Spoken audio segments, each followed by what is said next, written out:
Committee and chairman of the Central Military Commission, offered the greetings while attending a CMC-hosted gala for retired officers from Beijing-based troops on Friday.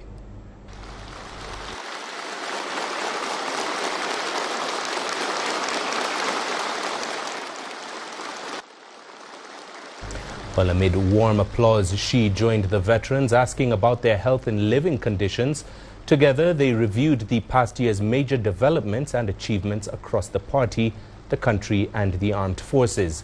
The veterans pledged to uphold fine traditions and contribute to achieving the People's Liberation Army's centenary goal, as well as advancing high-quality modernization in national defense and the military. The gala featured performances highlighting military tradition, modernization and combat readiness. These drew from revolutionary history and classic military songs, while also portraying frontline training, border defense duties and the close ties between the military and the people. Elsewhere, indirect talks between the US and Iran have concluded in Oman's capital, Muscat. No deals have been reached so far as the two sides remain divided over key issues. Iranian Foreign Minister Abbas Araghchi says the talks were a positive start, noting a good atmosphere for nuclear discussions. Nadia Swan now reports from Muscat. High-stakes diplomatic talks between the United States and Iran have ended in Oman's capital of Muscat. The indirect negotiations were mediated by Oman's foreign minister, who spoke separately with the Iranian team led by the Foreign Minister Abbas Araghchi and with the Americans headed by the White House Special Advisor Steve Witkoff. Foreign Minister Araghchi was cautiously optimistic about the outcome of the meetings. I think our negotiation with the U.S. delegation was in fact done in a good atmosphere. We were able to exchange our viewpoints, to express our concerns and our interests for a possible deal between the two sides on our nuclear question. I think it was a good start, a good beginning. Iran says it only discussed its nuclear program and nothing else, and it was willing to discuss the level and purity of enrichment. It has again rejected any negotiations over its ballistic missile program.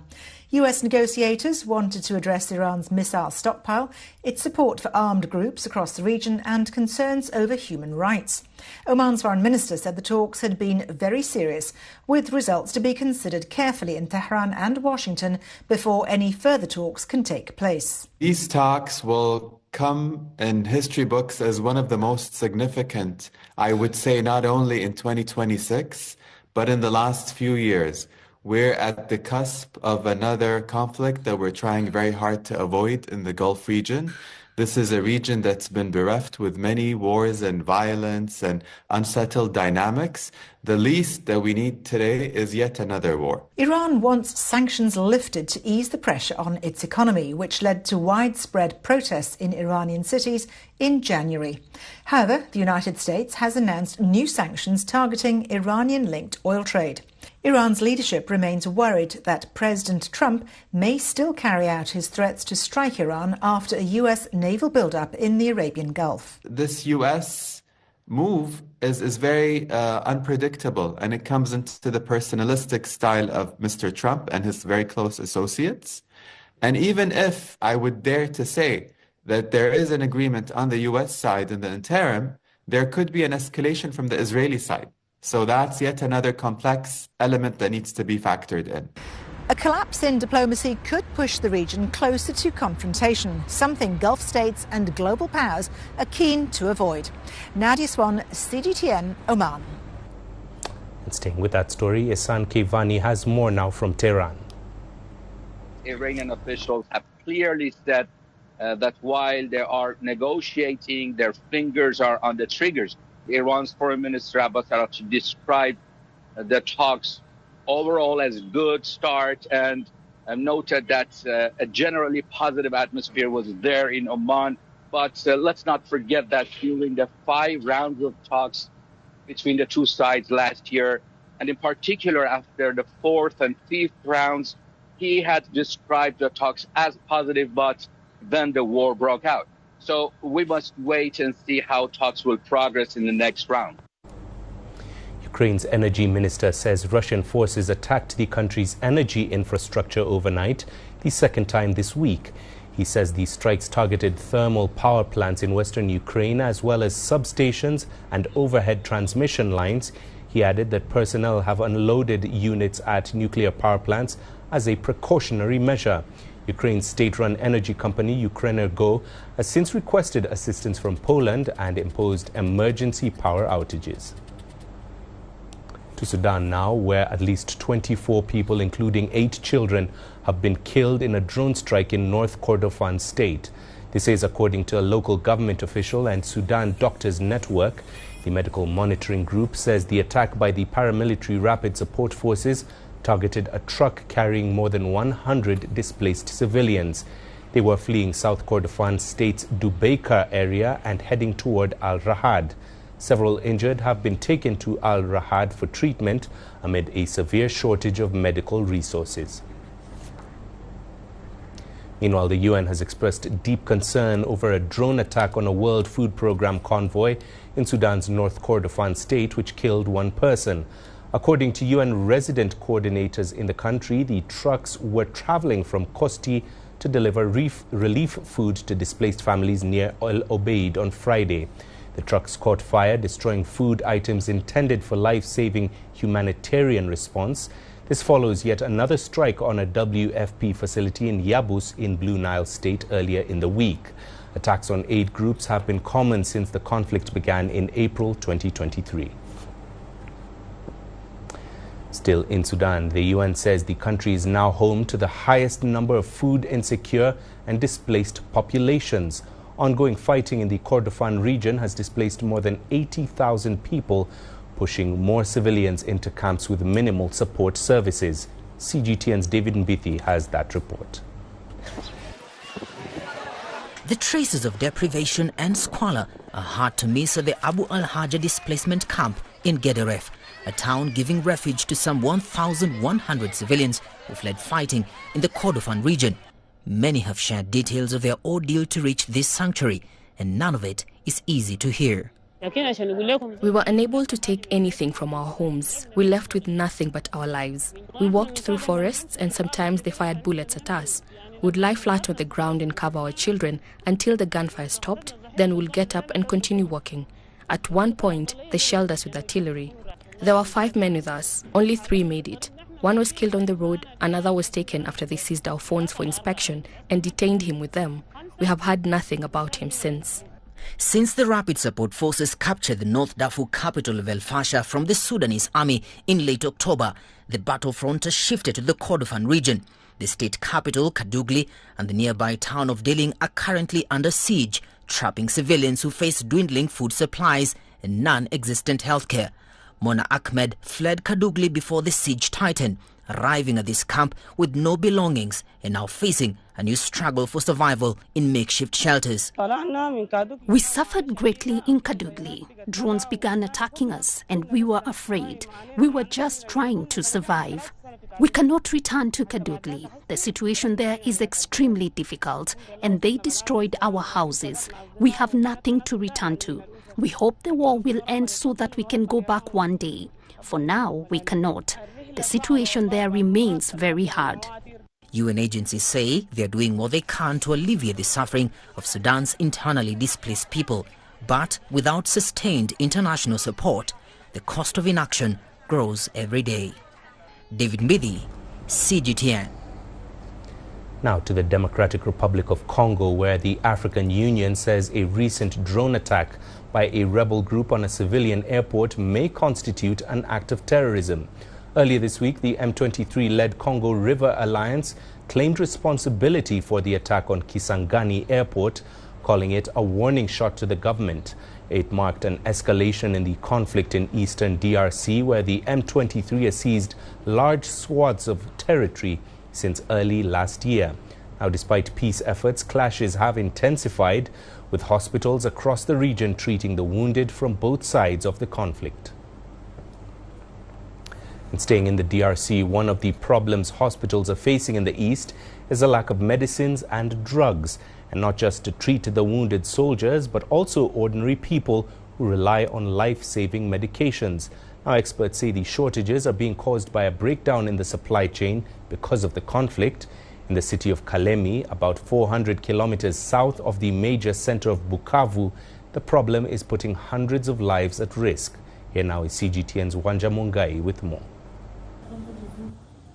As the capital of Tanganyika province, Kalemi should be the place to go for locals looking for pharmaceutical drugs. However, this hospital is among many affected by a chronic shortage in the region. The situation was already desperate, but the M23's capture last year of key cities in North and South Kivu made it even worse. Now supply routes are blocked, causing shortages and higher prices. I came here for medical treatment. I am being treated well, but some of the medicines prescribed to us are very expensive outside. It is because of the war that some medicines have become expensive and others are even impossible to find. We are asking for the roads to be reopened so that medicines can reach us here. The cost of some pharmaceuticals has gone up by as much as 150%. But when the right drugs are not available, the ultimate cost is often much greater and sometimes even death. The price of medicines has risen considerably. There are products that used to cost 1,000 francs that now cost 2,500 francs. This means that we are losing a lot of patients and the mortality rate has risen due to the lack of medicines. We call on all leaders, both nationally and internationally, to intervene so that the rebels on the road between Bukavu and Goma allow pharmaceutical products to pass. Some pharmacies are managing to get supplies from neighboring Tanzania, which is across the long and narrow Lake Tanganyika. But they'd much prefer the old system, where the drugs came south from regional centers in eastern DRC itself. We used to receive medicines from Goma because all the pharmaceutical warehouses here were supplied from Goma. But now the road to Goma is closed, and it's impossible to even get to Bukavu because there is no passage between Bukavu and Uvira. And as you know, health is a priority. As Kalemi struggles to look after its own people, the escalating violence across the wider region means more refugees may be pouring in from outside, placing even more stress on the health system and drug supply. Wanja Mungai, CGTN. A Nigerian court has ordered the British government to pay £420 million to the families of 21 miners killed by colonial authorities nearly 80 years ago. The miners were shot dead by colonial authorities during a sit-in protest over the poor working conditions and unpaid salaries at the Iva Valley mine in Enugu in 1949. The case was brought by Nigerian human rights activist Mazi Greg Ono. Judge Anthony Onovo awarded £20 million to each victim's family. Their lawyer says they will be seeking to have the Nigerian government inform London and begin diplomatic steps toward compliance. British authorities have not responded to the case. Now in Uganda, the age-old tradition of rural women strapping babies to their backs is taking on a new life-saving importance, which scientists believe could prevent malaria. Researchers at Mbarara University, in partnership with the University of North Carolina in the United States, are treating the baby rats with insecticide to prevent their occupier from catching the disease. In a country where malaria remains the leading cause of death in children under 5, the team claims the method cuts cases by more than half. Isabel Nakiria now reports. Women in rural Africa have been doing chores with their babies strapped to their backs for generations, sometimes staying out long hours in the night and exposing babies to mosquito bites. Now scientists have turned the baby wraps, locally called lesus, into a life-saving tool in the malaria fight by treating them with insecticide. Some 400 women and babies are part of a program being piloted in Kasese district in western Uganda, where malaria cases remain high despite other prevention methods like sleeping under mosquito nets or outdoor fumigation.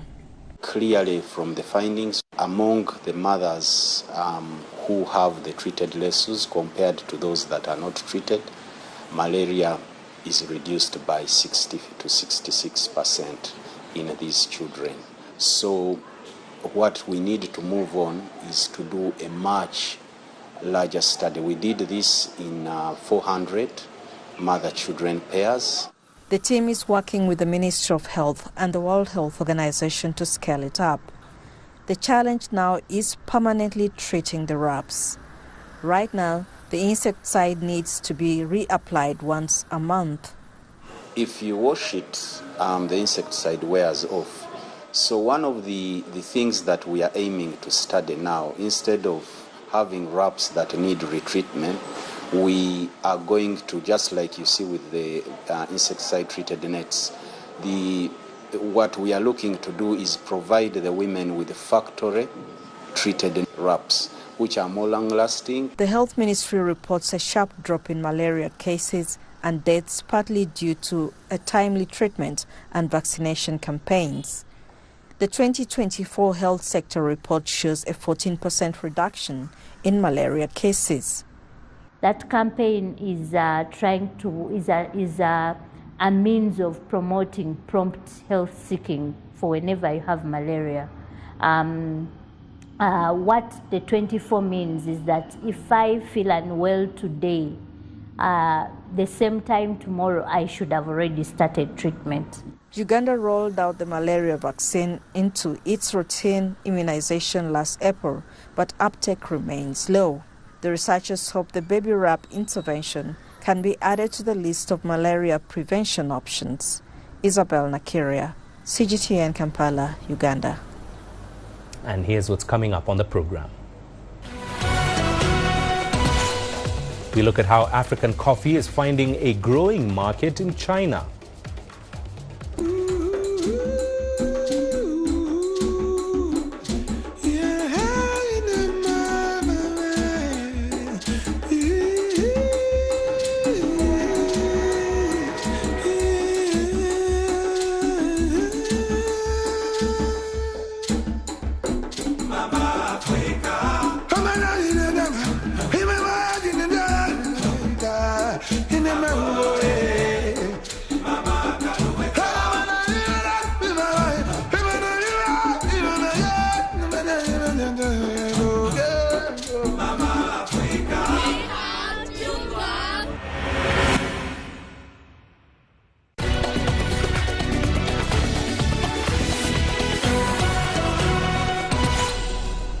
Welcome back. Let's head to the Ethiopian capital of Addis Ababa, where coffee producers, traders and government officials from across the continent have been gathering to promote African coffee on the global stage.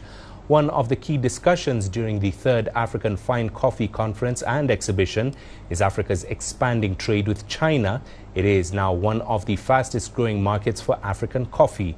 CGTN's Crystal Onkeo reports. The week-long conference, which closed on Friday, united stakeholders from the coffee value chain, including farmers, exporters and international buyers, to discuss critical issues such as quality, sustainability and market access. This is as China's consumption of African coffee is rapidly increasing due to urban lifestyles and a burgeoning cafe culture. As the continent's largest coffee producer, Ethiopia's exports to China soared from over 16,000 tons in the last 5 months compared to 12,000 tons over the same period the previous year. China has recently become one of the largest importers of Ethiopian coffee and the second largest buyer from Africa. It is now competing strongly with European markets and is expected to become one of the leading destinations for Ethiopian coffee. Chinese companies have quickly moved into the top ranks of importers in Ethiopia, and several Chinese investors have already obtained licenses and started operations, which is strengthening cooperation, increasing coffee trade between the two countries. Traders say Chinese consumers are showing a preference for specialty beans, particularly Ethiopian and East African varieties, which are gaining traction in cafes and retail outlets.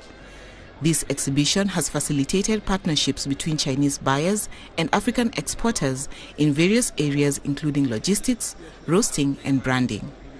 Last year, we have like more than 400 containers from Ethiopia coffee to the China to support the market in China. Because everyone knows that the China coffee industry is a bomb there. And more clients, they will pick Ethiopia coffee in their SOE, in their recipe, in their like the signature drink. So more and more people fall in love with the Ethiopia coffee. This growth is not isolated to Ethiopia. Other African nations, such as Uganda, are also enhancing their coffee exports to China, boosted by government-led promotion and direct market engagement. The Chinese market is extremely important for Uganda, and actually we are very excited to have our friends from China. They are now taking our coffee. I can tell you that coffee exports to China have increased by 270% in the past 2 years. So Uganda has grown as a very big exporter of coffee to China. And we want this market to grow even further. And government support is there for them. So this is one of our key destinations. In fact, we have our office in China. It's promoting coffee. Analysts say that the evolving Africa-China coffee trade signifies a broader economic shift towards stronger South-to-South cooperation, allowing African producers to view coffee as a strategic bridge in long-term trade partnerships. Crystal Onkeo, CGTN.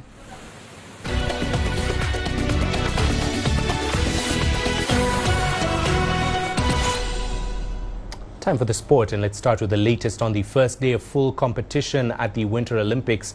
And Swiss skier Franjo von Almen has claimed the first gold medal of Milan Cortina 2026.